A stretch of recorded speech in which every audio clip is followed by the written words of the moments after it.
Yes, sir. Thank you, sir.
Coach. Hey, ready to roll? That's right. Let's ride. Hey, got Spider right here. And Spider decided today he didn't want to drive. I think Spider getting kind of lazy on him, man. He don't like drive no more. But that's all right. Spider gonna end up driving again. Yeah, my Uber driver, he got sick this morning. Listen to that. He got him an Uber driver now. Yeah, he get all up there in the world. That's our other producer named Brian. What's up, Brian? Hope you're getting better. Hey, But Brian. He'll be back with us next week at 2 o'clock. Right? Yeah, he It'll be man. 2 You know I o'clock am. show. Yes, Yeah. sir. I'm glad to be riding with you, Coach. You remember back in the day when your mom took you out of the car, you get all your buddy to get gas money together? Yep. I got my $2. Hey, man. It's funny that you said that. Being a couple of partners, I had an old 1965, which was I don't need that. I had a 1965 that had bought me for whatever reason from an uncle somewhere. And man, I was so proud and so happy just to have some wheels, man. This was back in 1974, 75, 76. And I'm so happy to have wheels. You know, the car was about 10, 11 years old. Right. And the car had been driven. But it was 1965 Chevrolet.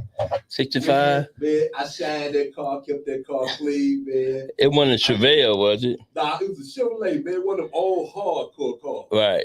One time we were coming from a football game. Right. And a guy backed into it and hit it. Right. Older cat, he wasn't paying any attention.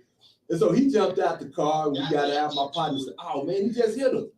Right. When we got out the car, it didn't do a whole lot of damage to my car, but his back end at that time, I think his car was maybe like a year or two old. Man, it did a little damage. But them cars made of steel. Man, that car was hard, man.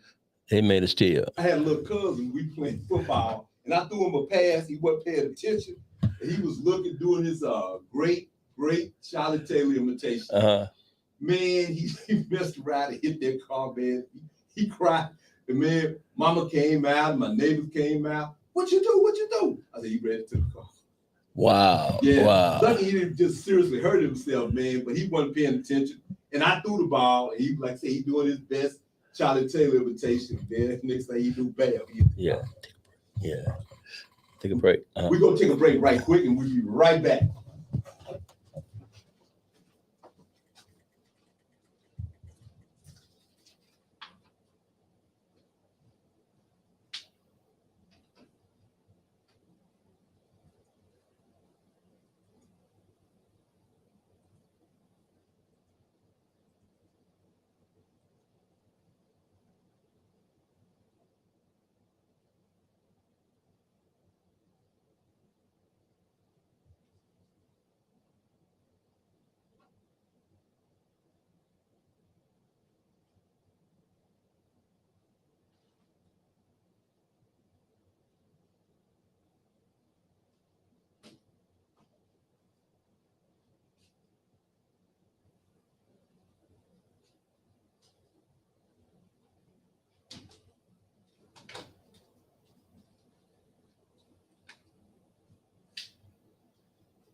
There you go.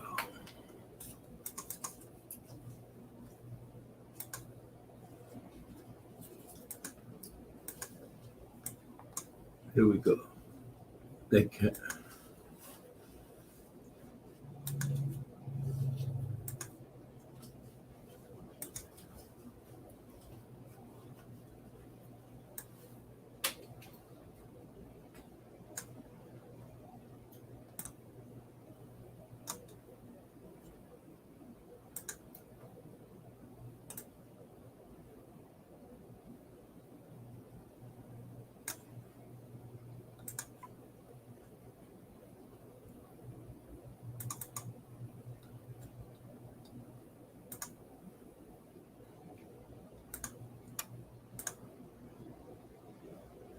There you go. That picture better. Oh, yeah. Here we go. Yes, sir.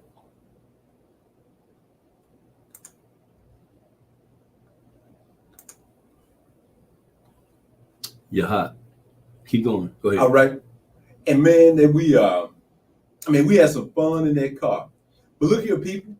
I want to inform you that we got a guest coming next week at 2:00. We're gonna have Miss Dana Roberts from Stretch Lab. She'll be here with us, and we're working on getting the Oklahoma tornado coming back. I call it I should call it Oklahoma storm coming back. Alexander Clay, he'll be in with us on March the 4th. So put those two right there on your calendar. And we got more guests that's also coming to join our show. And we're going to talk about a lot of more topics. But Ms. Roberts is coming. She's going to tell us a little bit about our health and everything. And Mr. Clay is going to come and talk a lot, not only about certain functions of Black colleges and things like that, but he's going to tell us a little bit about, what they used to do in Oklahoma and give us a little insight on some of the lost and found articles and things like that no longer exist, for his, talent and what guys that came out of Oklahoma, the state of Oklahoma, which we know is very rich in sports in itself. I had an uncle up there, as a matter of fact, that's in the Sports Hall of Fame, Fred Lofton. He's up there. He's in that area. So we're getting a lot of things accomplished. We're getting a lot of things coming along right now. Coach Ham, like I said, he'll be here probably at the end of next month or middle part of next month, basketball season. He's a basketball coach right here in DISD. Right. We're bringing in some more guys. I'd like to say hello to my queen. She's out there, getting her rest. And, shout out, Miss Trudy, Spider's queen. So we like to always give our shout outs to our queen. Yeah, amen. And here's a funny part of something happened to me during the week, and something happened to you, Spider. I was talking to a young man, a gentleman. Matter of fact, his name is Lehman Davis, try to get him to come on the show. He's a historian. I've been running all these guys as historian. Right. And he had a similar, podcast once upon a time, but he's agreed, work out a date. He's going to come on the show. And Brother Dinga from the Panther Party is coming back with us. So we got some people in there, man, that we're going to start, mixing in with us and everything. So, this might be the last time we be doing the show. We've been doing the show with some people that's coming in here. And some live folks. And that's what you want. You want them folks to bring that information history. With that people down in Austin, the rolling man, I call him, the governor, and the man in Florida, they're trying to get rid of our history. And they're doing a good job of it. Yeah, trying to get rid of it. But the bottom line, every day we walk, on this earth, we history. We history every day. And you can't get rid of us. You can't. And one thing, you was telling me something the other day about a guy who was calling telling you about guy worth of school that you remember when you was a kid. Well, the information on that, it was a Facebook post. And the guy wrote on there, he had a nice little graphic, all the Hall of Famers from Texas High School. Okay. And one of the names he put on there was Charlie Taylor, Hall of Famer from Dalworth High School, Arizona State University College, and played for the whole career with the Washington Redskins as a running back turned receiver. He is the class of 1958 of high school. Wow. Graduated and went to Arizona State, got a scholarship for a ride, 4 years. Now you're talking about D1. Yeah. Now D1 D1, that's the same thing now. Yeah. But he was equivalent to what Debo Samuel and all these other guys are doing that, and what the Cowboys tried to do with. So just a little history before I get to the meat and potato of the story. That not only that he went and he played for 4 years and got drafted in the first round as a running back at 6'3", 6'2", which is too tall for a running back. But that's a big guy though. A big guy who did. Yeah. Oh, he athlete, softball, big softball, baseball, you name any sports. So and then he get drafted in 63, 64 as for the Washington Redskins. Then he became Rookie of the Year at running back. After 2 years, his coach, Otto Graham, they moved him over to wide receiver.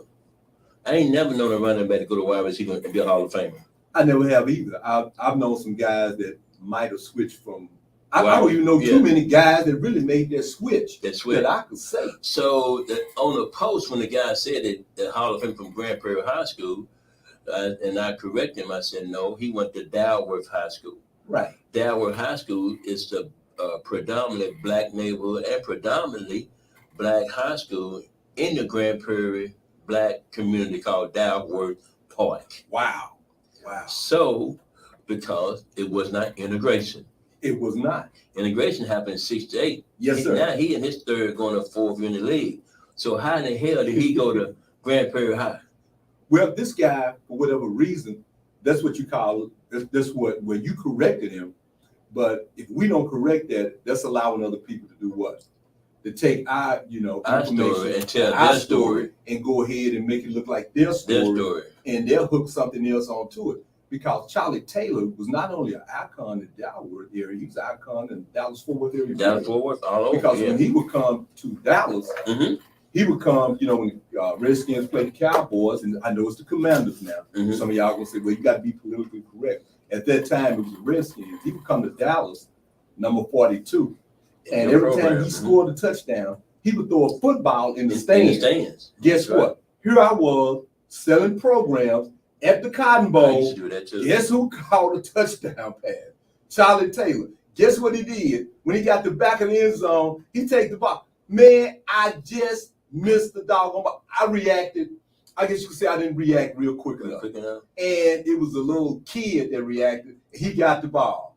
And I said, man, I didn't know whether to push it. I started to push the kid out the way, but I said, no, I'm not going to do that.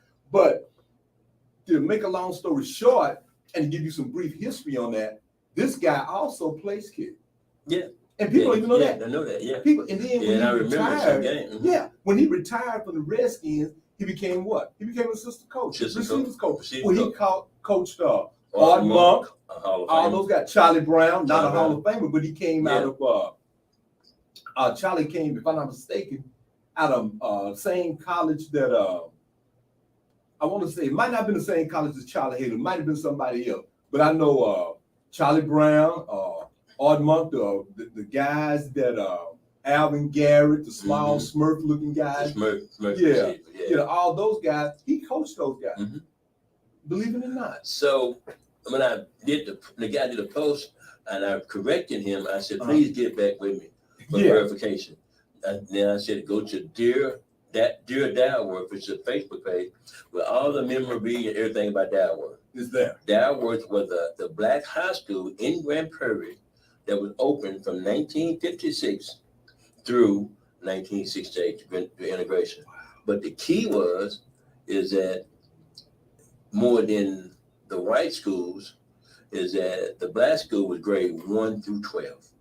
Really? 1 through 12. You look at any black neighborhood, then Grand Prairie, Amarillo, any black high school, they grade 1 through 12. There wasn't no elementary school, wasn't no middle school.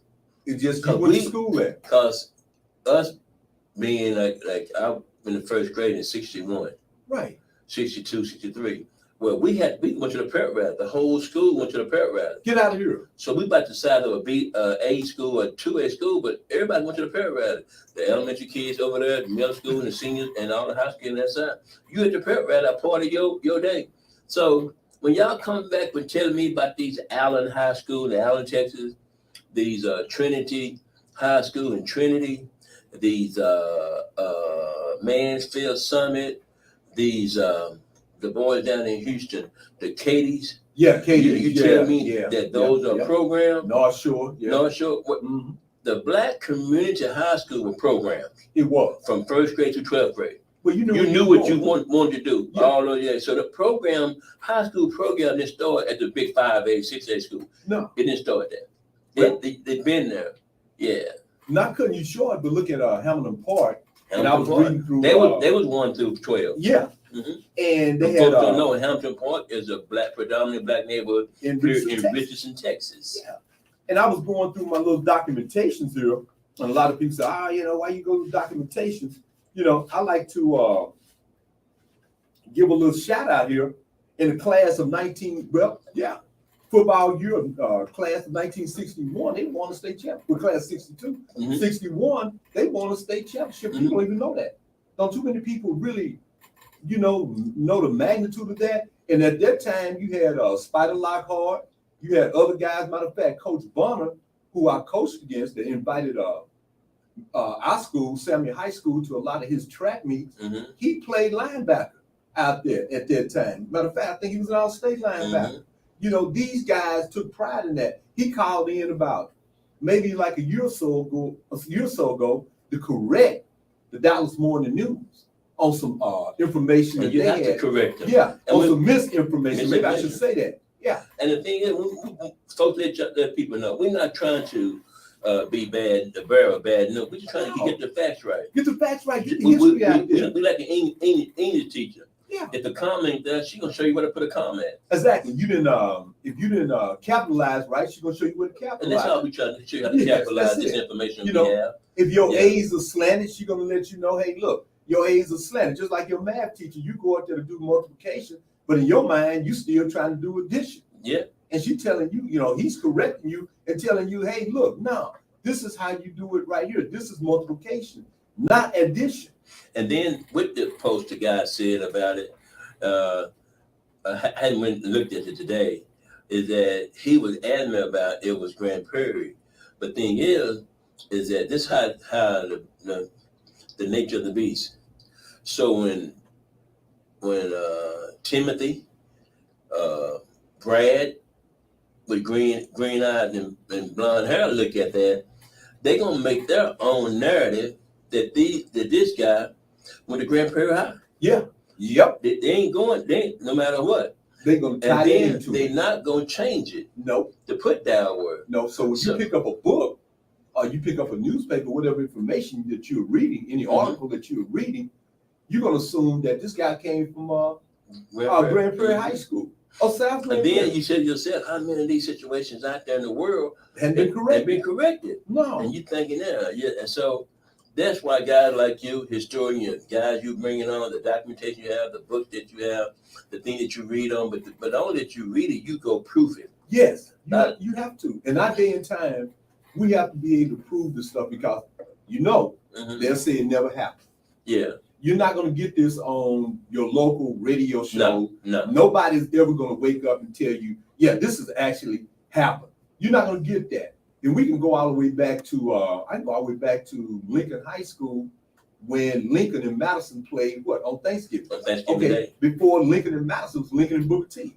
We done already been over that. We done gave you a test over that. We done shared this information with you.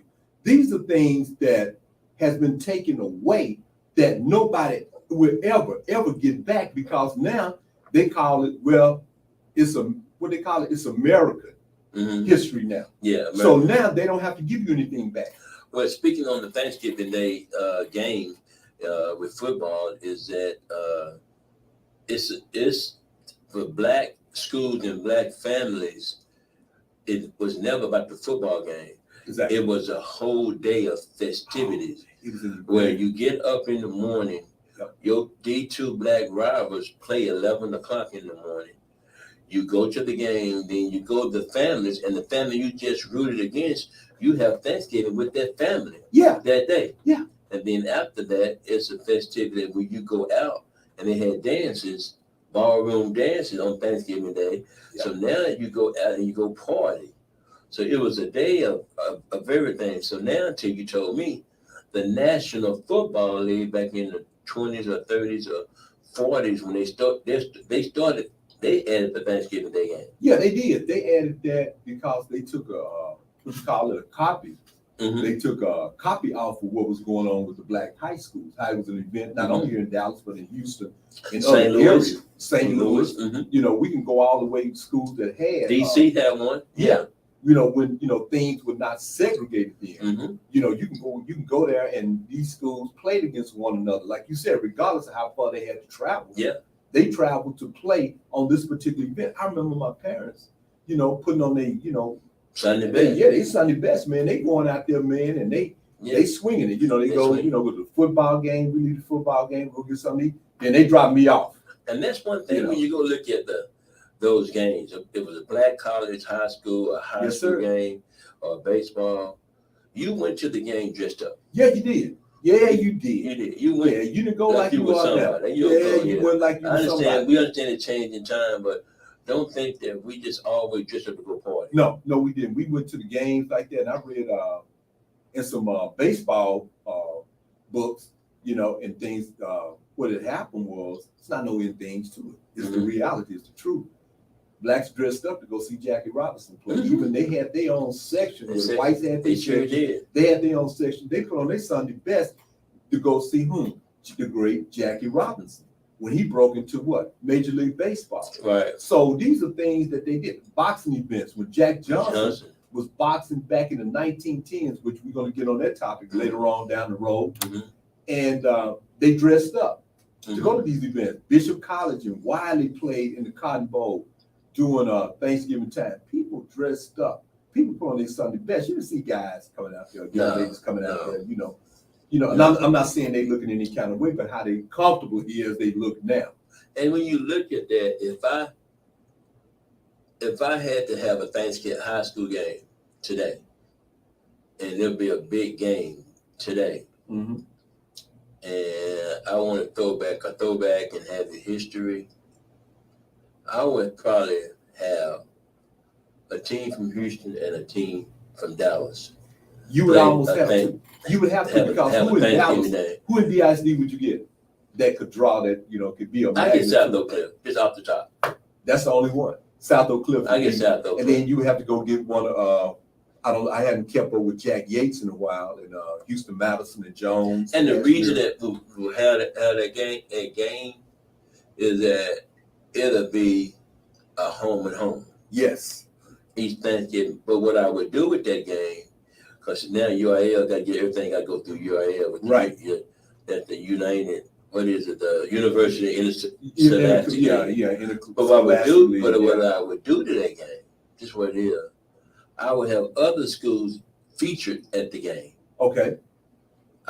So South Oak Cliff can be the home school. Right. So I'm gonna have Lincoln fans over there. I'm gonna have the colors, everything behind them.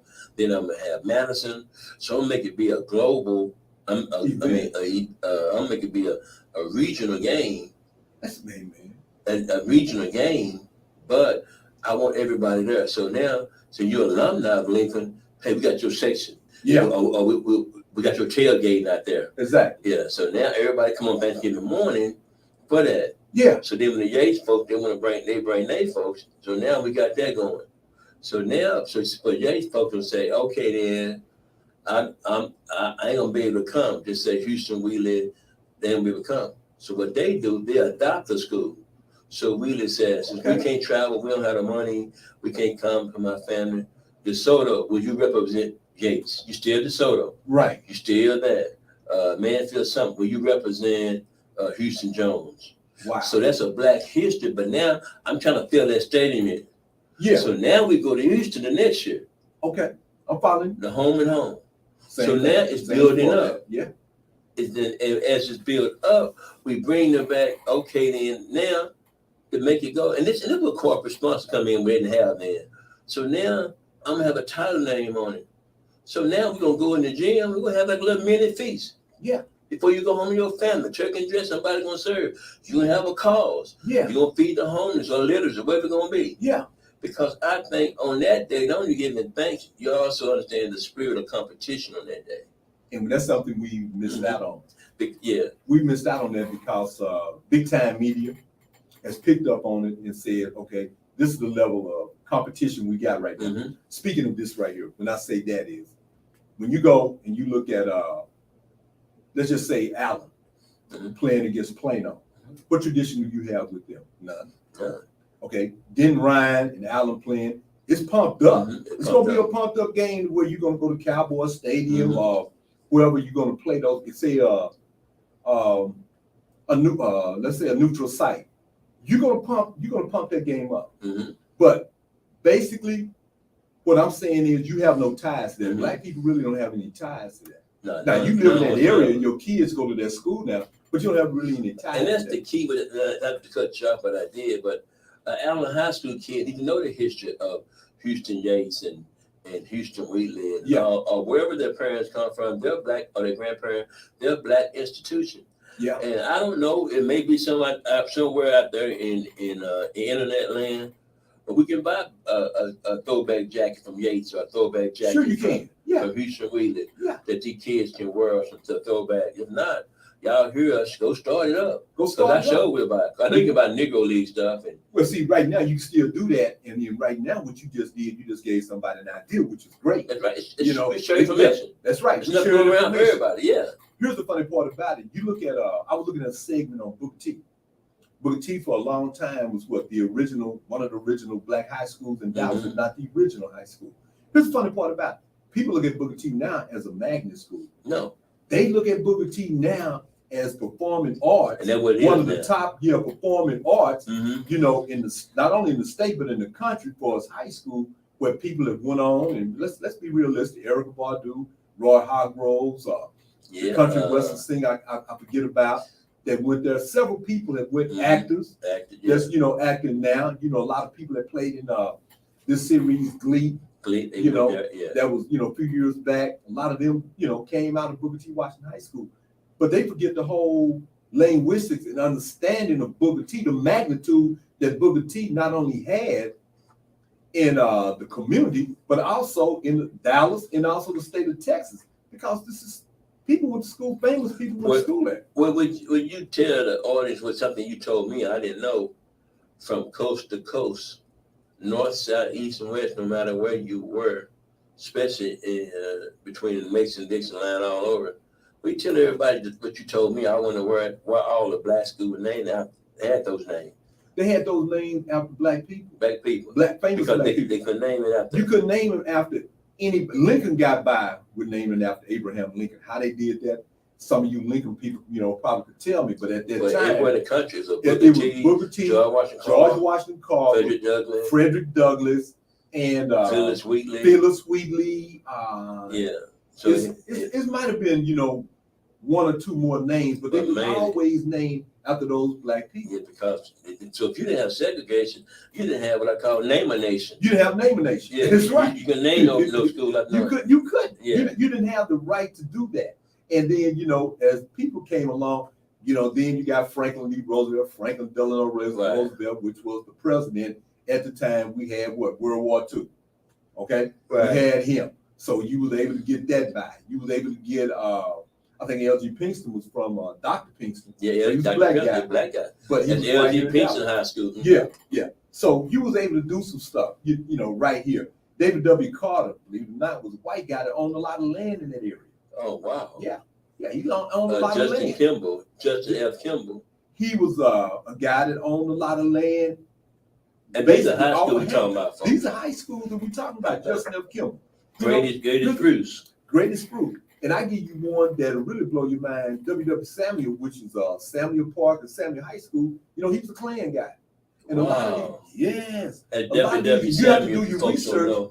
Yeah, man coached over there, worked over there for almost 10 years. And that part of it, a guy told me one time, stopped me in the hall and said, Coach, so-and-so about this school. I said, what's so-and-so and so-and-so?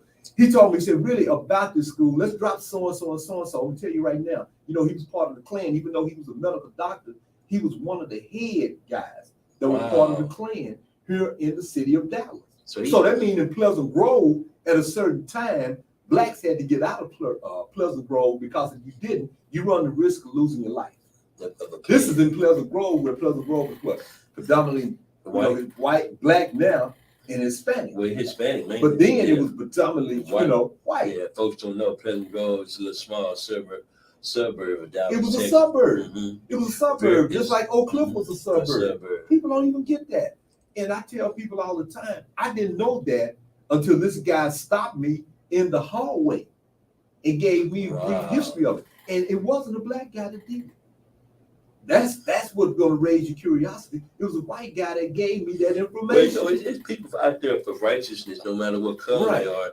And the key what I love about even him, they ain't afraid to talk about it. He wasn't afraid to talk about it. Someone talk about the dinner table when we ain't around. Because it was talk about it on a road trip or something, we ain't around. He was the crazy part about it. It was his great uncle. Oh, they even better. It was his great uncle. This guy was kin to W.W. Samuel. See, he was kin to him, so what he felt, he said, I just want to give you a brief history. I'm thinking he's going to give me something like the Civil War or something like that. Maybe something leading up to the civil rights movements and stuff like that. I said, okay, he's going to come with that. So I gave him an ear, Spider. I gave him an ear, but not my best ear. I like that. And he was talking. I said, okay. He stopped me in the hall. He said, can I enlighten you? I said, okay, enlighten me. Mm-hmm. Spider, I'm acting like, okay, enlighten me. What do you got to say? That I probably hadn't heard at that particular time. In spite of this was back in 2000, 99 or 2000 school year. This white guy stopped me in the hall. He said, I want to give you a brief history on one of my relatives. Who's one of your relatives? He said, W.W. Samuel.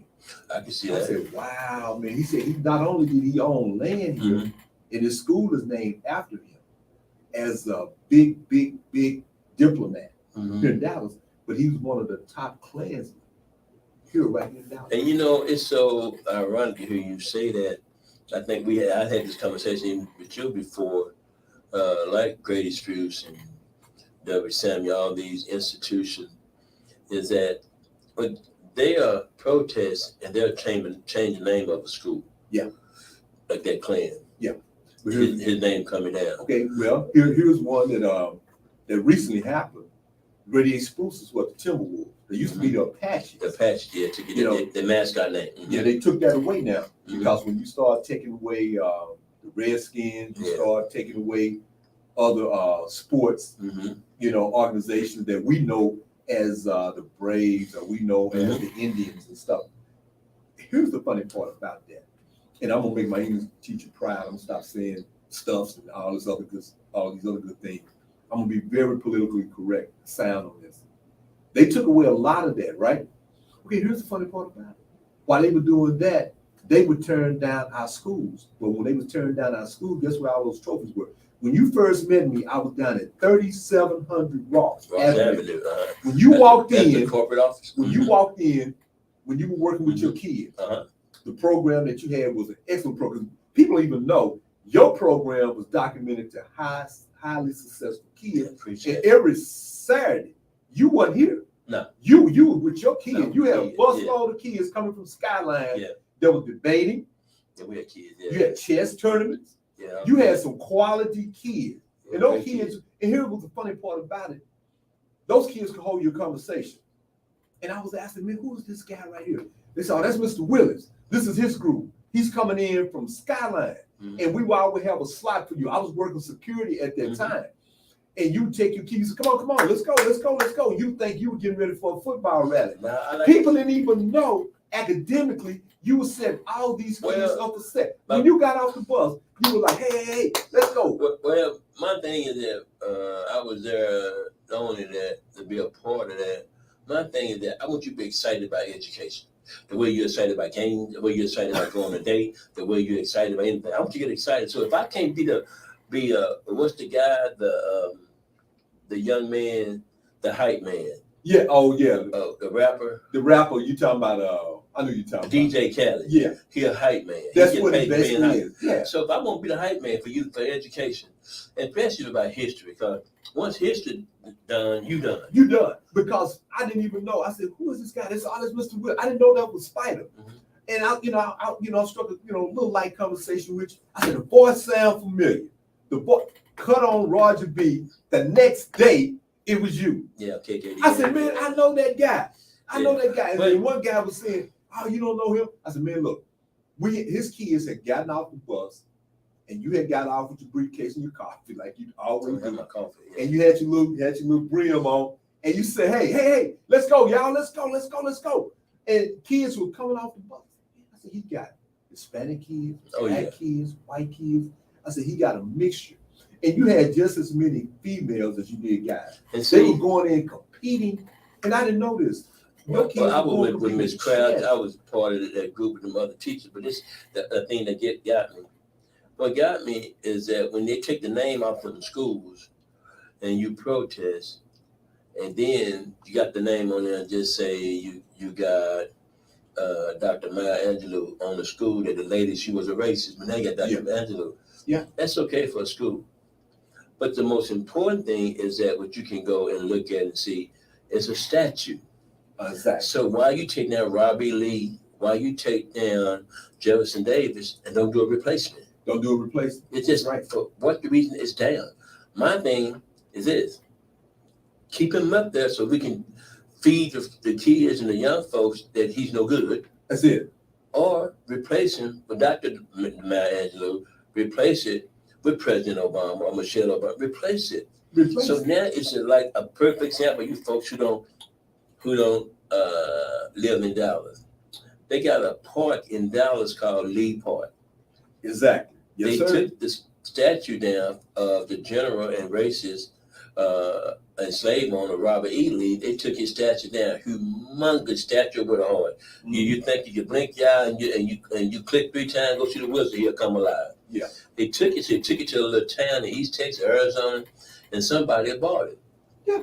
But if you go by that part and you ride by it, and you tell somebody, hey, I'm gonna go to the park out Cedar Spring and Lemon, where you go? You mean Lee Park? That's it. The name's still there. The name is still there. I would have said the same thing. You don't have a statue. No. But the city, y'all ain't made nobody put no effort to get a name change. No. You don't have a African American or Hispanic name. You don't have to be black. Yeah. To change the name. Well, it just so let it be Hugo Chavez, whatever it may be. Yeah. But long you passing by there now, when the new people come, in the world of we live in the world of social information. So when I go on Google and Google Maps gonna say I'm at Obama Park. Exactly. But if I go look it up now, they probably still gonna say Lee Park. You're still gonna say Lee Park. So that's my thing when I have when we protest to get something down, mm-hmm. but never put nothing back up. We don't. And here's the funny part. And that's a part of history. I need history to keep going. We needed to keep because history takes you to the next level. The next level. Without history, you don't have a past. Yeah, somebody just said something. Mm-hmm. Somebody gonna reach out and grasp that. Here's the funny part. Santos Rodriguez was a young Hispanic kid that was assassinated in this community back in 1973. Mm-hmm. July 1973. I remember that. Mm-hmm. Remember that. His mother had gotten out of prison. He was staying with his him and his brother was staying with his grandfather. Mm-hmm. Here's the funny part about it. Pikes Park is just got recently named Santos Rodriguez Park. Mm-hmm. And just like you said, it doesn't matter, if it's black, Hispanic, it doesn't even matter if it's Asian. Then put something back with it to where people can identify with it. Yeah. Because a new generation is coming every day. They don't know about Lee Park. No. Hey, what you doing? Hey, I'm meeting at Obama Park. Yeah. So now they're looking at history book. Oh, President Obama. Oh, this is his part. Oh, this great. Is part. Oh, this is the information on it. Oh, this is about it.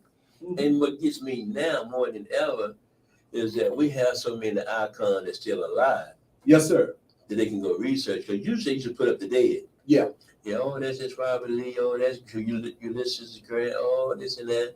So, and also it takes standards. So I'm going to look into it. I wonder why. What the rule for the replacement? And that's why I get so upset about protesting for the wrong thing. You can protest to bring it down. Right. Protest it. But the other part about it, this is what it just got me. What gets me. If I'm going to have a Robert E. Lee and all these racist stuff, I want it to be recycled. Yeah. I don't want to be bought. I don't want to be taken to another city to start all over that racism. Let it stay here. Let it be No. I want to see it like you do an old car, take it and get it destroyed. Yeah. Like they take it to the car, put the car down. Yeah. No, I want all that in it. I don't want it can't be sold. Yeah. You sold me as a slave, I can't be sold no more. That's so it. I don't want that statue to be sold no more. You can go build another one. Yeah. But I don't want to. I saw that where it's moving around. Somebody bought. I don't care. Somebody bought it in. Somebody bought also a statue that they had downtown. Someone that came from East Texas and bought a statue. And I forget what city it was, but a wife and a husband and wife rather, had came and bought a statue from downtown Dallas. And I said, "Wow, man!" But this is the key. Them good old boys down in the South. Well, God damn, we got to keep preserving some of our history, not wrong history. Yeah. You preserve wrongness. Yeah, because this is what this is done. This is what they do. Yeah. This is how they comprehend and understand what their reality is. Their reality of life is. See, go back to when you used to come down to 3700 to give different information, give out information about events that you were doing. Realize this: the trophies and the mementos that you used to see at Booker T. Washington, Madison's, prior to integration, no longer exist. Those trophies at DISD, and I kid you not, and they have been destroyed. Have been destroyed. Yeah, and I look at it like this, and I say to myself, are you kidding me? Because from 1941 to 1968, we talking about going all the way back to integration. We going all the way back now to segregation. We going back. But now you can't even pick up on this stuff. You don't even know where your history started. Where it started. My mother couldn't even tell you she graduated in 1950-51. Without the little memorabilia that she does have right now, which is priceless.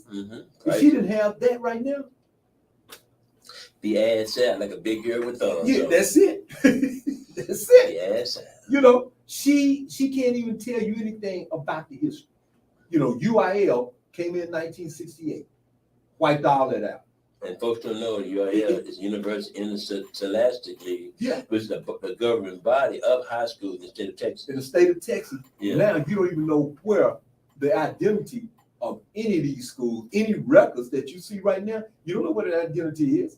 You don't even understand that the identity that you see now is not the identity where it once was. And to hear you speak, I give a shout out to Mr. Roland Parrish Sr. Oh, yes. As he get ready for his African American Sports Hall of Fame banquet coming up on February 24th for next weekend. Okay, then. And he invested some great people. I've been to two of them. And it's great that he keep the legacy going for the state of Texas of African American Hall of Fame sports icon. And we need that because how many people know about Jerry Levias?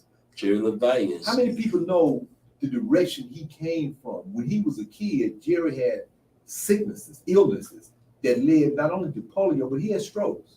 And later, his body was able to heal to where he could become this extraordinary athlete. At 165. At 100, soaking wet. And went on to play. 175. Oh, yeah. You might as well say 4 years. At that time, they were playing 3. But you might as well say all 4 years, the first black football player in the Southwest Conference. And the thing that gets me is that, and I stopped doing it, and I watch it, and I look at the TV. I get so tired that when you play football and you excel, and then they say, "Oh, you are A student, or you very articulate." Damn, every black person play ain't articulate. Well, this is what they tell you. Yeah, yeah. So, but you never say that a white football player is not articulate. It's just the one that you choose. You think if they fake Brad, all of them smart like Brad. They all smart like Brad. Yeah. But you better not bring home Tyrone. If you got Tyrone, he a GPA 5.0 whatever, or he rare. Why he got to be rare? But why the rest of them can be 4.0 or 4.5? Here's the funny part about it. Remember, about 2 or 3 years ago, maybe a little bit longer than that, maybe 4 or 5 years ago, you had this white reporter, and I guess you could say, she was nice looking. Joe Namath. We all know. Oh yeah, we all know. Joe Willie. Joe Willie Namath. Played with the New York Jets, won the Super Bowl 1969? 69. It was the Baltimore Colts. At that time, they were called the Baltimore Colts, not the Indianapolis Colts. This knucklehead gets on TV and says, "Hey, I want to kiss you." telling this lady, you know, Mm-hmm. this is what he feeling about her. Did nobody say anything?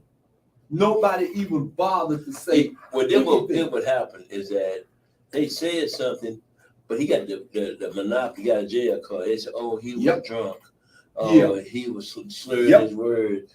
That's you got a jail card. And folks don't know in America, who just came here from Ghana, just came here from Israel, wherever kids came from, to get out of jail card in America for white folk is called the white privilege. White privilege, just it. That's what Joe Namath got. Yeah, they always find a way for white privilege. He was dead drunk. So he slurred everything. But on the flip side, that's more reason for you as a black person for them to let you go. Exactly. They'll say, "Oh, you drinking," and not the girl will go drink on the job. Well, he drinking. He was drunk as I don't know what. Yeah. Had on a fur coat and everything, and he told us lady that. That goes back to the establishments, which we're going to, pick up on. You know, when you talking about management part of sports, you talking about people that's really running things, and we look at ourselves and we say, okay, we're good enough to pack the stands because we hell of an athlete. But when the door really closes, night falls. One old man once told me, when night really falls, right? What do you see? You see them. You don't see you. You don't make any decisions. Well, one of the things that you hear you talk about is I'm not gonna bring the Eric Benny yet, Benenemy, who got hired for the Washington Commander. But one thing that you bring assistant coach. One thing that you bring up is that when you was talking about don't tell my tongue. I think you was talking about not getting a chance or something. Yeah. But now it was about the Joe Namath. Yeah. So I listen to talk radio. Right. I do too. I never turn on the music because I don't go play Luther. I just go on YouTube or play it on my Pandora. I can go pick it out. Right. But talk radio, I like to get the legit in real time. So about 3 or 4 months ago on the local station here, because I don't give them no plug, they was talking, when they said they were talking about OJ. And OJ they had a picture, they talking about how he was he was a frequent visitor at the Playboy Mansion. Hugh Hefner. But one of the things that happened out of this was he had a relationship with a 15-year-old girl who was white at the Playboy Mansion. So the guys on the panel, the Brads and the Billies, and they ain't sure those guys. The census was how bad OJ messing with a 15-year-old girl. 15, it was just terrible like that. So now in the world of talk radio, they don't let you call in. They don't let you come in. No. Because they control the narrative. Exactly. And this is the one that got me. When I ever see, I know one that got when I see it. And you condemned a man who had a relationship with a 15-year-old girl, which was wrong. It was, yeah. But you never said anything about the big pimp Hefner, his house, and the person. How did she get in? Exactly. That's the first thing. Yeah. How was she able to get in at a place for all male grown folks? Yeah. But that wasn't spoken of. Never was. Because the biggest pimp of our time is Hugh Hefner. Well, look at Janet Jackson. It was Superfly. We look at Janet Jackson when she had her little incident. The first thing you talked about was how awful that was. The first thing Marsha said and Karen said of the world, how really that was just awful. But nobody said anything about Justin Timberlake. He didn't want to pull it. He didn't want to rip it. Had he not ripped the thing off, it never would have happened. And that's that white privilege. Yeah. Karens and Marshals and all of those people, they were appalled. My kid watching the Super Bowl, she didn't pull her own blouse. He pulled it. Well, it's amazing that and his career is gone on and blossoming, and everybody's seeing how great he is. But look at Janet. But see, this is the other thing. White privilege is powerful. It controls. It's powerful. It controls. Another and people example, don't even see it. Running back for the Baltimore Colts got suspended and blackballed from the league because him and his wife got your altercation, physical altercation on the elevator, which 100 times over, he wrong for putting his hand on. Yeah, Ray Rice. Ray Rice, he wrong. He was wrong. But that same year, the manager of Atlanta Braves, forgot his name, the baseball manager, was beating his wife. Every day. Every day. He beat his, you remember? I remember that. Every day. And so when the word came out, no investigation, nobody stopped and asked him about it, no follow-up. So here it is, and here it is, the guy that played 17 games and the guy that played 162 games. You see him in 162 days and ask him some questions. And here's he had to be in the ballpark. Yeah. And nothing said. Well, look at the big lineman that's about 6'6" with the black girl. With the black girl. He beat up, ain't heard nothing about it. He ain't heard a thing, but they're saying he's got bipolar. All he has mental issues. Somebody about whoop his ass. Yeah. Here's the funny part about it. Now, when you said that about him, and I'm not saying what was happening was correct. No. Tiger Woods' wife, the one he was married to, as you know, the mother of his two children. Remember when Tiger came home drunk? How she broke his car out, broke one of his chipped or two, glass was everywhere and everything. You said she was right for doing that. The newspaper, the sports reporter said she was right. They all banned. And don't you know another blow to his head, she would have killed him? Yeah. Tiger was laying in his car, sleep, and I don't know what had transpired before that, but he was laying in his car sleeping. She came out with a golf club, broke his window, hit him in the head because when he came to himself, he was bleeding. And nobody ever said. They said Spider was wrong. The white radio stations, two of them that I used to listen to, I don't listen to anymore, just condoned Spider Woods. He was scum of the earth. Okay, when OJ got acquitted, somebody needs to tell OJ that Johnny Cochran is deceased now. So he's done. Yeah, we need to tell OJ that. When OJ finally, understood he was black for that minute, when he was riding around the Bronco with his friend Al Callen, and he had the gun to his head, and Cal was trying to talk to him. So when that same few years before that, we forget about Rodney King, who was savagely beaten like a dog.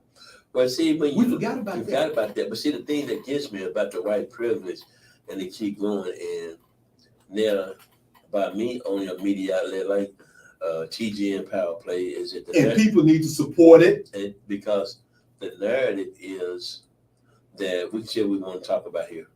We can share a lot of ideas about how we need to, how things are being played out. Ain't no focus group from Frisco till ages 29 to 43 to tell you what. It's like the morning news. Yeah, they can sit and write what they because that would always get me. I could be on the phone, or you get your phone call, and they'll tell you, "Oh, we doing a survey trying to find out how many people doing it, and a survey about this, about that." Then you look at the survey. I go ask back for they call you? They didn't call me. No.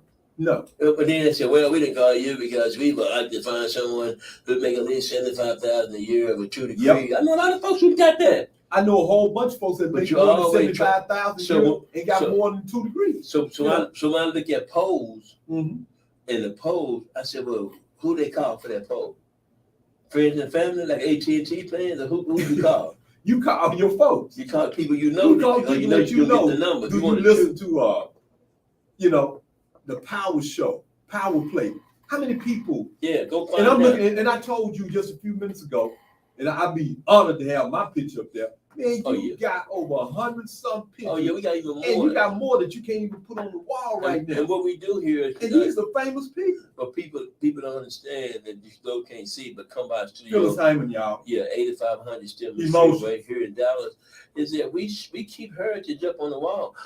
Sometimes we don't want you to go to your phone and find us. That's right. We walk in the door, we want you to see us. I did that when I saw Phyllis Hyman. Yeah. Remember I saw that? I said, wait a minute, Spike. Spike said, yeah, man, and gave me the rundown. Yeah, I said rundown on how you and Phyllis met. Oh man. But here's the deal. Anybody that want a podcast, want to show, I tell them all the time. Well, I appreciate you. We appreciate all the time. Go to Pop. If you're serious about it, not you just you just want to get on here just hear yourself talk or just see yourself and on the monitor. You got to talk about something. You got to understand something. And we're gonna help you attain that to get you there. Hey man, 100%. And guess what? You can't go nowhere for free. So have some understanding that when you go, you going for something. Right. And be serious about this. These people, I'm telling you now, I'm on the air telling you people, this is not something that you just wake up and say, okay, I'm gonna go here today, and then I'll see if I want to go tomorrow. No, then don't waste your time, because you can't do that as other radio shows say that y'all listen to every single day with certain dignitaries that's on the air all the time. And you got guys like, and I'm not knocking these guys, you hear these guys at the Maverick game, Cowboy game, you hear them all the time on these radio shows.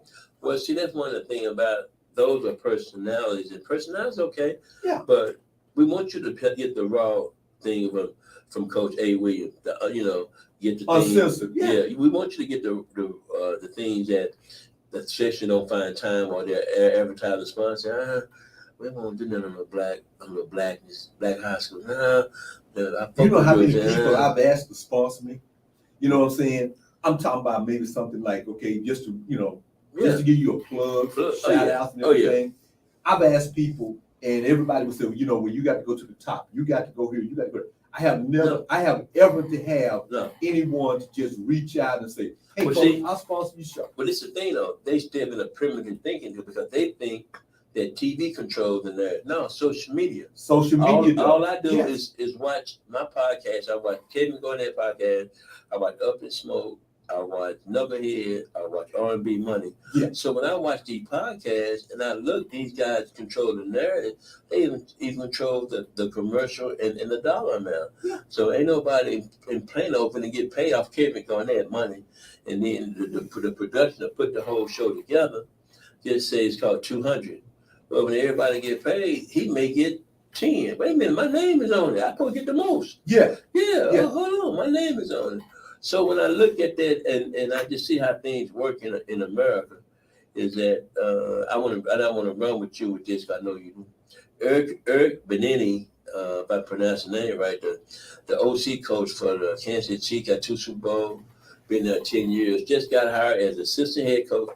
And I think something. Yes. And the thing is that did he get hired on his merit, or he get hired because he did interview well, they said, or he missed some job, or they didn't get some job because it was a token job. This is the question: is the NFL behind by not having enough black coaches? I'm saying with this, with 32 teams and 75% of the league black. And the second point is that the Division I Power 5 football is a stepbrother of the NFL. They don't have enough power of black coaches too. The answer to both of those are true. Here's the funny part about the Rooney Rule. Here's something that we got to understand. And explain what the Rooney Rule is. The Rooney Rule is this right here. All you have to do, all 32 teams have to do, is one thing: interview. I said the right word. Mm-hmm. Interview one minority. It said minority. Right. It don't have to be black. It can be Asian. It can be Hispanic. It can be somebody from overseas. You only have one minority on in the 32 teams of the NFL. One. And that's with the Jacksonville Jaguars. And one. And to me, you only got one black coach. Folks said, no, it's more than that. No. See, one thing about when you get hired at a job, you have a window. A black person get hired at a job, there's a white person, a black person, their starting dates are different. Exactly. Even if they start the same day. Yeah. Mike Thomas' starting day is different.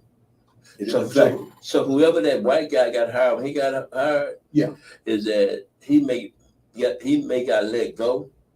But Mike Tomlin, his first year, he had to do 5 years before he gets started.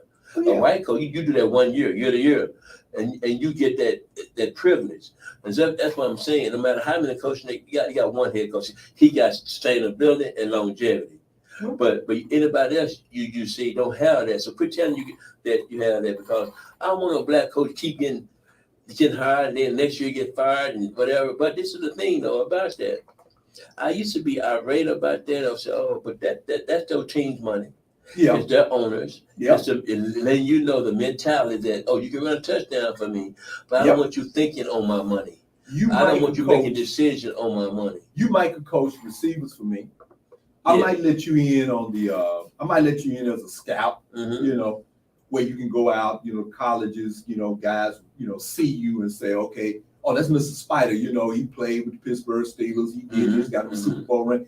Yeah, you could promote the franchise like that. Right. But you're not, in a sense, bringing in any money. Yeah. Okay. To make those decisions. You're not a decision maker. Will Clay is the only black that the Dallas Cowboys have in their front office. But see, that's the funny part. Ain't that something? But you never get to see him and don't know who Will Clay is. Not until it's draft time. But do Will Clay get to go to the school and speak to the young men and women and say, oh, you can be an executive in the NFL. You don't have to worry about for a team. You don't have to worry about playing. Exactly. That's the one I'm talking about. When I graduated from Bishop College, I called the Dallas Cowboys. This is a true story. And some of my partners that I know that's probably listening to me right now know the story. And Lehman Davis, I'm going somewhere with this. I know Lehman is listening. I applied to become a scout for the Dallas Cowboys. Guess who I talked to? Oh, yeah. Gil Bryant, who never ever played football, was a baby cartographer at that time. This was back in 1979, 1980. Gil Bryant told me, I'll get back with you. He said, what's your credential? Because I just graduated from Bishop College. I have my degree, sir. I said, I just need a start. I just need somebody to give me an opportunity or a chance. You know what Gil Bryant did? Never got back with me. No. I called back for you last fight. No. I called back again the second time. Guess who I spoke to? His secretary. And she told me I would give Mr. Bryant your number. And he'll call you back. Till this day. And Gil Bryant is in the Hall of Fame as one of the best scouts that ever scouted any talent in the world. And Gil Bryant was a baby cartographer. When he came to the Cowboys, when they was in their infant stages, he was out of Los Angeles, California. To this day, Gil Bryant has never, ever got back. I didn't ask for a coaching position. I didn't ask to play. You know, had the opportunity. Maybe, I worked out and all that. I was out of Bishop College, but I didn't really care about playing. I wanted to do something different because I didn't see myself. You know, the only black scout at that time that the Cowboys had that was really, really productive was John Wooten that blocked blocked for our man Jim Brown when they was with the Cleveland Browns. And I think John is in the Hall of Fame. He was the lead scout for the Dallas Cowboys. But you know, I call Gil Bryant. Gil Bryant to this day is 88 or 89 years old. If I ever had the opportunity to say anything to Gil Bryant, I would bring this up to him again. 1980, remember a young black man that called you? I just asked you just an opportunity. Never gave me, never even got back with me, gave me word, but he'll come up with an excuse. And that's one thing about when you went and had that conversation with Gil Bryant, then head scout or whatever his title was, Cowboy, and you didn't get the opportunity. That's what I love about this young generation. They go ask one time or they don't ask. They go pay their own concrete. Yeah. And I love that about it. I love it. You got a lot of this, you know, they entrepreneur, they start companies, start businesses, they start franchise, something together. So they don't go knocking on the door and ask Gil Bryant, I know you know the owner, he works 84 million, can you give me a job? No.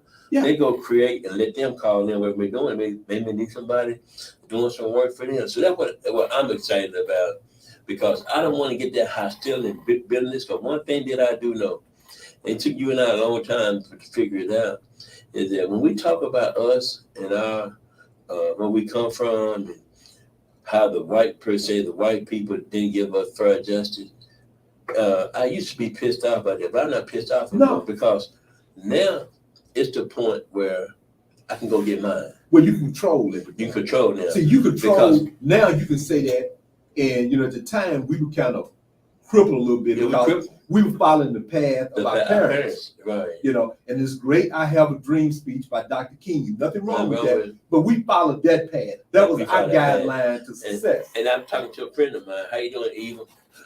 She live out in McKinney. We just had this conversation the other day, and I said, one thing I know for sure, something I don't know, but I'm just responsible for my wife and myself. We don't live an extravagant life like that. But one thing I do know is that I could not go apply for a job today.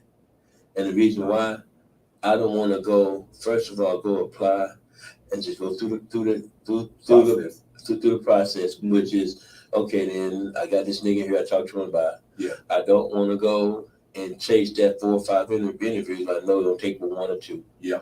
I don't want to go and then by, like I'm begging you, when I'm a man, I can go out there and do other things. But I think that I'm glad I'm not at this. I'm at that stage because I am at stage that if I have to go do trash, I'll go do trash.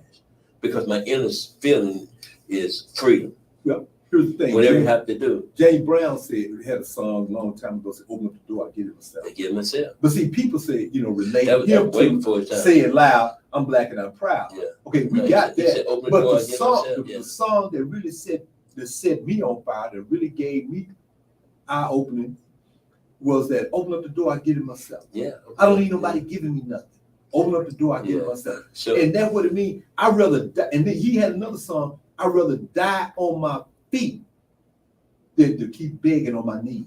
and that's one of the things that got me too, is that sometimes civil rights in the 60s and protesting, oh, that's good, but what you gonna do after it's over? Just gonna go back and sit through some more protests? And what did you do?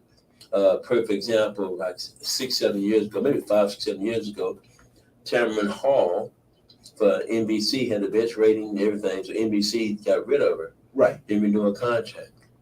So the National Association, I'm saying that the National Association of Black Journalists went to NBC and they complained and they also, you don't have a black representing us on this and that, all that. Yeah, good and dandy, all that. The thing that got me is this. 2 things that Tamron Hall got.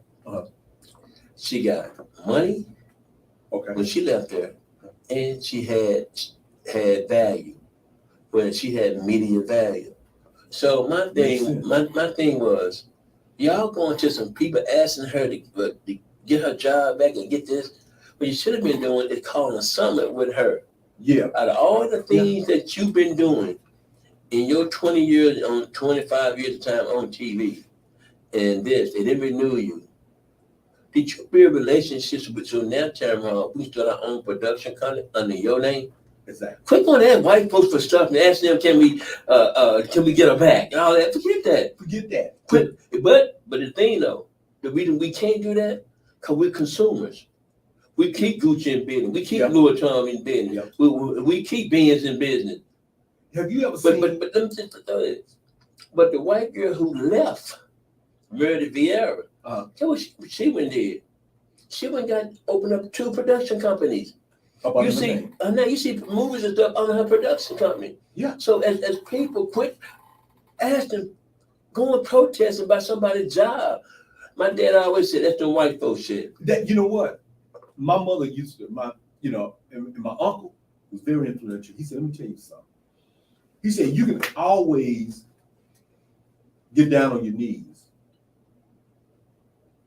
He said, but once you stand on your feet, that's when they respect you. Watch out, preacher. Once you start coming in with this terminology, I'm gonna walk through that door like a man. In the same way I came in that door, it's the same. One guy asked me sometime, he asked me one time, he asked me something, and he was being derogatory with it. And he said, what about if I said this, you would said that? I said, you know what? I said, I'm not worried about you. I said, I'm not even worried about what you're saying. He said, why? I said, because I'm going to walk through that door the same way I walked in is the same way I'm going to walk out. I cannot say what condition you might be in or what your feelings might be. But he told me, you're never going to be recognized as a man until you wake up and start standing on your feet. You might not have $1 in your pocket, but the minute you start standing on your feet, people see you as what? 10 feet tall. I know it's trying to get out of here, but I got to share this story. By 85, 86, I got fired from a company. And my manager, supervisor, was a young white girl, about 5 or 6 years younger than me.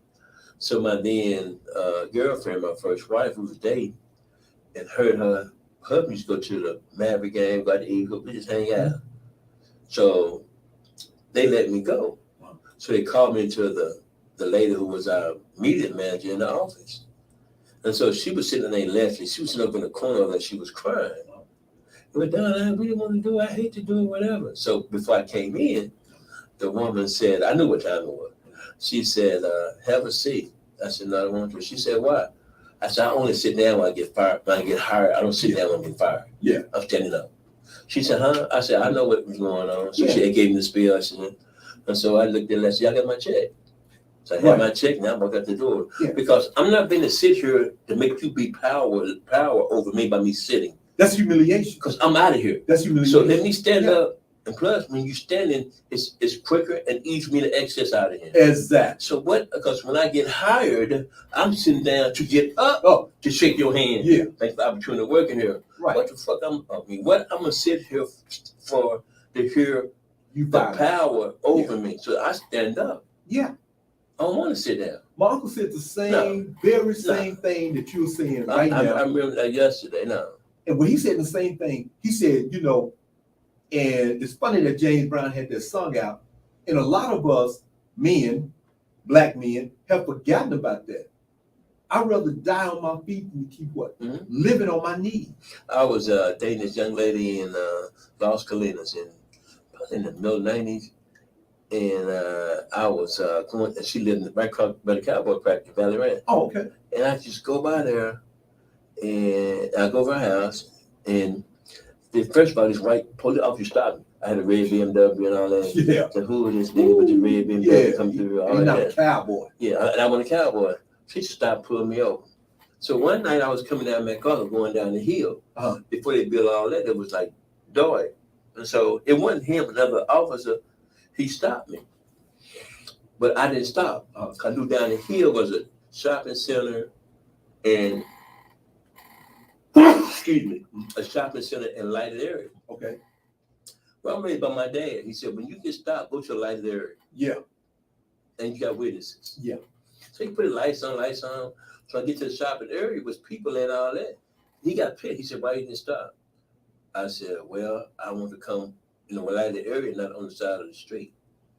And he said, well, when I put lights on, you stop her right away. And so he ran the stuff. So when I got out, I sat on the car, on the back of my hood. Mm-hmm. And so he said, why you sit on the back? I asked you to get out. I said, you didn't ask me that. You said I can sit down. You told me to get out the car. Yeah. I'm just sitting on top of my car. Wow. So another officer came, it could be a flat tire. It could be the 30 police gonna come for me. Yeah. Everybody coming. So they came and I stood there. But one thing that my dad taught me, he said, no matter what you do, don't look like you did something. You sit like you control. Yeah. You're on your car, you sit here, and you sit until they get the information, you good. Yeah. But the bottom line is that I'm supposed to be scared. I'm supposed to sit there on my own, this and that. No. Because and folks hear black men say this, and we say we're not tough, we're not bad. The only thing between you and I is a badge and a gun. That's it. You take that off, you whoop my ass, I whoop your ass. I buy you a beer, or you buy me a beer. That's how it works. Well, but that's all you have in front of me. But even when you wrong, you use that badge and you use that gun to solidify that you right. Because it solidifies you with power. With power. That you never ever had. So what I got to use that power. You can prostitute for power, but now that you have that badge and gun, that gives you the authority, you think, to use, this little power that you do have and oppress people with it. And people are supposed to come back and just bow down to you. So the power I have to use is I got to make sure my body language like I ain't done nothing. Yep. I got to make sure that I got all the documents that the law said, insurance, driver's license, registration. Yep. That's the power. Yeah. And I got to make sure I abide within the rules of the county or that city of what you asked me to do. Instead, it's different. Yeah. And so if I go by that, what the fuck you fucking with me for? Well, I got the same thing. My cousin had played minor league baseball, something like that. But anyway, he had a little car, and so he brought it down here to Dallas. Mm-hmm. And he said, "Okay, y'all can drive it or whatever." And I think he was married at the time and had his kids or whatever. I don't know what the situation was. So I was driving it. Mm-hmm. They had a game out in Highland Park. Mm-hmm. Okay, SMU playing basketball. Mm-hmm. So I decided to go. But I was always taught, okay, I looked at the gas hand, I had enough gas to get to where I need to be, but I said, okay, after the game, it's a service station up the road, and I go down this particular service station, which was on Preston. And it was I think it was an Exxon right there off of Preston. It's something else now. And I was driving. Before, when I exited out, going back up Mockingbird past Hillcrest, the lights came on. And I'm like, wow. And I was going to pull over thinking that he was going around me. Mm-hmm. But he kind of pulled over too. So I kept going and I kept going. And then I pulled into the Exxon station to where it was, where I could be seen where it was lit. And I pulled up at the gas pump. So he get out. He come over. He said, "Who caused this?" I said, "This is my cousin's car." He said, "Who's your cousin?" I explained to him who my cousin was, who he played for. He said, "Why are you driving it?" I said, "Well, I just had the opportunity." Yeah. He gave me all these whys. I said, "Well, I had the opportunity." I said, "I was just driving it." I said, "No big deal to me." I said, "Because I'm getting ready to put some gas in it and I'm going back home." And he said, "Before you leave," he said, you stand right here." So I get out the car. You get out the car. So I stood there, and I stood until it must have took maybe about hours, right? And then finally another car came, a police car. So he goes kind of like in the front. They gonna block you up. Yeah, I ain't gonna leave. That was my whole thing. I'm give you a reason to shoot me. Yeah, that was my whole thing. I wasn't getting ready to leave. I was standing outside the car. He had my driver's license. Yeah. He had whatever information he needed on the car. And so they couldn't find anything. And to make a long story short, he said, "Okay, then." He said, "What are you getting ready to do?" I said, "I told you, explain to you. I'm getting ready to get some gas." I said, "All I need is $10 worth of gas. I'm out of here." I said, "I'm gonna get back on Preston, make a left. I'm out of here." And he said, "Okay." He said, "Next time," this is what he told me, a white cop, Highland Park cop, he said, "Next time you see the police, you pull over." But I was smart. I said, "I'm not pulling over in this residential district because, number one, it wasn't any lights. It wasn't that much traffic at that time because, see, I had bypassed traffic. Had I went back to my left, I would have hit 75, which is what I should have did. It would have been smart anyway." But see, that's the thing that now that white people are getting that we have to have the talk. Our dad had to talk with us. Yeah. We had with our son, we had my grandson, and it'll be here for a long time. But I know you got another show coming that you go ahead and sign off. Oh yeah, we're getting ready to sign off right now. And hey, fam. Oh yeah. We just enjoyed ourselves. Yeah, we went down memory lane. We let folks know. We just kind of letting people know and throwing some things out there to keep you aware of what's going on. We're just not one-sided. We give out, we got different types of information that can help you. This is a community show, really, basically. So if you want to come up, be on the show, contact Spider. Yeah, it's 469-335-6668, or go to Power Play Podcast TV and you see other information. You just get in where you fit in. Get in where you fit in. And people, guess what? You can come on the show, but please have something to come on the show and talk about. We're not here just to go outside and, have all these squabbles and stuff. Come on the show. You invited. And hey, let Spider know, and we'll get you on the show. We'll fit you in. We're getting ready to cast off right now. I'm going to say, hey, fam, have a good week. God bless you. Hey, we'll see you again next Saturday at 2:00. Thank you. Thank you.